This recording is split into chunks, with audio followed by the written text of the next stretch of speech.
Siman Reish din hamafsik k'tei levorach v'beisifim shreisha shalchu ke'echad echad mafsik al karcha l'shnayim.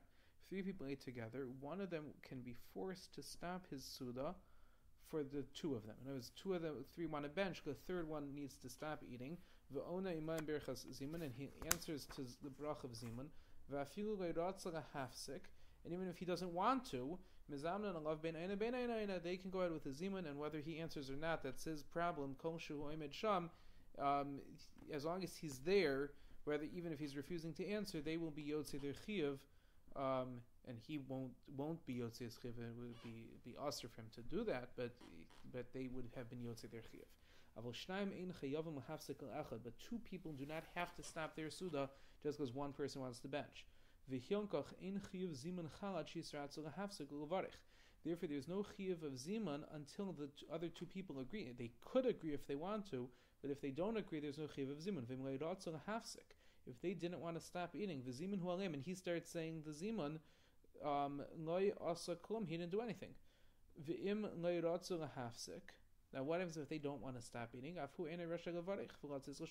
he can't make a ziman against their will. He's also not allowed to bench and leave because he has a chiyuv. He ate together with them in a chavura. He has to wait until someone else finishes.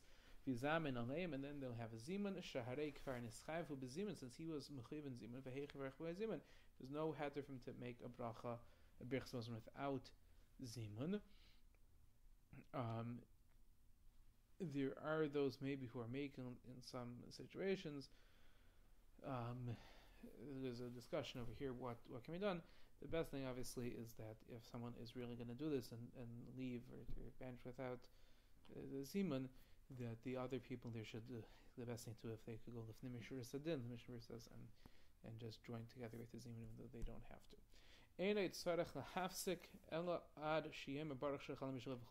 That with this person who's still in the middle of the suda does not have to stop eating until he answers.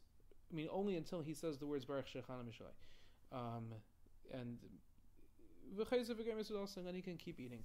But he doesn't have to repeat a bracha rishon, and he'll bench when he finishes his suda, but he'll have been yotzei the ziman.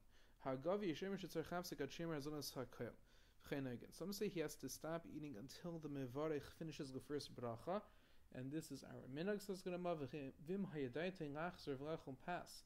If his intention was to continue eating bread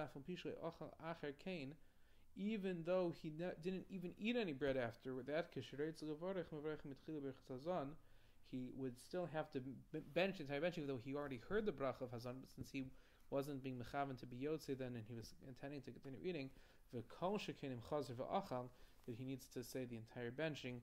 There's a lot of discussion over here in the poskim about the mekoros for this the sugya, and a number of things that come out of this. How we look at the machlekes is based on the sort of what we look at as the birchas haziman. Is it a bracha by itself? Is only connected to benching, and a number of other details regarding these shaylos and the Mishnah Breno poskim here.